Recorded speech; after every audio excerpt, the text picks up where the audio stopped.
ít chân yếm na lùng đĩa miền man quang trụ yên nhung tôm cầm dìa cháo tôm yêu dao mai chăm hay nhé sẽ kinh cầm dìa có hay nhung yếm mắt tỏi châu mà chăm hay nhé sẽ kinh dao có hay nhung yếm ham hay chuột với chủ này khang bèng hùng cha chào tôm đĩa say yếm na lùng đĩa nhé tôm đĩa say cặp chun ta con nãy khang bèng nãy sẽ kinh chiếu hay tổ hay hên hay liu miên man sẽ kinh cầm dĩa ọ yếm hai năm tập buông ya sẽ kinh cầm dĩa có mà chăm hay nhé ít chân yếm nai America tập buông bà sẽ kinh quạt mai chăm hay kinh cầm dĩa có bà bùa xiên thiên hùng nhé miên kinh sâu như bạn thằng hay nó có yếm Philippoi tập phơi trang tập chết yếm kinh sâu như bạn thằng hay nó có thiên hùng nhé bèng on tông pa miền trung thăm mấy giải nhé bèng on chiều bèo trên mày bùa nhé hiếu chào thăm nhé cháu vì chú mày bùa chào kỳ tụ Giêsu chọn mèn chiang thằng này nó bùa xiên thiên hùng nhé miền sao con thằng bùa nhé hiếuจะเก่งเสียนcon bùa này tôi dầu mẹ bùa này mà Giêsu kỳ tụ chào bùa yếm chân nhé sinh linh yếm chân bùa cây nhúa bùa ya yếm chân Giêsu cây nhúa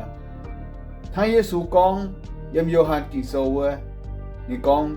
chàng tía yếm ye cây nhúa ye ya yếm chàng tía cây nhúa mày bùa bọt ye mà bùa ta bọt chàng tía thằng này bùa ya thằng Giêsu nó mấy chục cầm gì hay nhung vì chủ Giêsu yếm nãy bàn kia như cha hồ nên mấy cầm gì vậy nhung tại nên nhà mấy cầm gì chủ miền chỗ tổ nên nhà mấy cầm gì vì hay nhung nên mấy cầm gì vì chủ nên hiếu tụ mai hay nhung hay nói tôi nên giàu như cháu này chả cầm gì như cháu này xây tổng thiên hùng như ôm mơ tỏi sao con hắn mày giàu chả mày cầm gì nó mày khí thiên hùng Elise mình xiên con thiên hùng hay thỉnh tụi mày mình xiên con thiên hùng hay chiếu tụi mày mình xiên con thiên hùng hay trò tụi mày tháng này mày trực tay cầm gì á tháng này mày trực tay giàu yếm lô nghe hòa kinh sâu thiên hùng lồng Mô-se tàu Israel miền biệt tập phùng hoang mình nếu người chuyện nó cầm gì á với chuyện nó giàu tài lên nó lợi ngốc thiên hùng bún chém nhảy tàu miền mình sắm đào sắm tông thiên hùng tụ lành chẳng bún bún như đào á mai diệp tàu bọn liu tập phùng kinh lông hay nhung giả lông hay bà mai hiểm nhiên như nào ta gang ta liu con bún tại phiên miền mong liu tại phiên miền cầm dìa coอย่าละงบเกมโมเสตอนบนตายช่วยไหนแต่ตายมิงเปียนั่นนอมตะปุงตรงที่หัวแรงจังไงว่าเปิ้นบนนั้นมีวัวปุน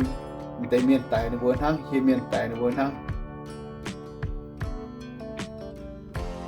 ในบนกำเจียก็ละงบก็ที่หัวจบเปิ้นบนก็ท่าไหนตรงบนเตนะตรงเบาะตุจ่านี่เมียนนะไฟโจตุแปงนี่เมียนนะยัดจุ้งบัวจุดตายเลยนะผู้เนี่ยเต่าเปลี่ยนนะน้องนี่แหละจังเงี้ยตะปูงนี่บัวไม่ตรงแต่น้ำมาเต่าตุเปียคงเจ๋งโยชัวชาวเคลับทั้งนี่แต่อีเต่าเนี่ยจะผมกำเจียเนี่ยสกัดตุเปียทิ้นหุ่งแรงจังอ่อนหล่อแรงจังแป้งอ่อนเนี่ยเหี้ยวปนบัวสกอนห้าบุกกำเจียเนาะบุจมตุmai thiên hùng nhà on lọ yếm xiang nghe hòa kinh sâu Thái chẳng Giêsu yết hình xuất quang ní sẽ có bữa nào ní con bữa nào bữa mấy tung cầm gì á phải ní mình thả đau quang sự miền mai bèn mai hay nhung ní giờ bữa thế mấy tung cầm gì á nên giờ anh con giờ mắt thay kinh sâu hiểu bữa mấy tung dạo nên là cả bữa dạo là hay thành tu quân bữa nhé mẹ anh cả đau thích tiền phải hay thành tu ở tháng này thiên hùng oi pun bùa xiên con nên hay thành tu bùa nhé nên hay dầu tu bùa nhé nên hay bèo tu bùa nhé nên hay chạy tu pun bùa mai nhận cao hốp nhé mà oi pun bùa dạo mà oi pun bùa cầm gì à sự con hàng bốn dạo bốn cầm gì à liu bố chỗ sự kiện tôi này on lọ yếm cho bây giờ hiếu liu dừng bây giờ xin chẳng vậy hết bây giờ hiếu còn phám lo hại ham hiếu nhận ham tốt thông bây giờ chính vậy chia tụ đồng thiên hùng bền chàng pun bùa yang như cháu lo hại con quảng hay nhung bùa à hiếu tụ con bây giờ thiên hùng hỏi tỏ chân bùa chia tụ mình tháng này nó mua tòa thiên hùng nhé bèn ôn tổng kỳ sâu con này bùa bàn miền chúng nó mới giải như bèn ôn này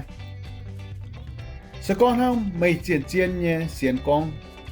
Giêsu yếm cho mày cây nhựa nó mày ở yếm cho nên cây nhựa mày trở nên tròn mày chẳng cho nó mày mày nó dùng bèn ôn yếm cho mày cây nhựa nhé buồn hiếu thiên hùng mấy chữ cầm gì hay nhung mấy chữ dao hay nhung con quang hay nhung nên nhà hãy thành tu mày nhớ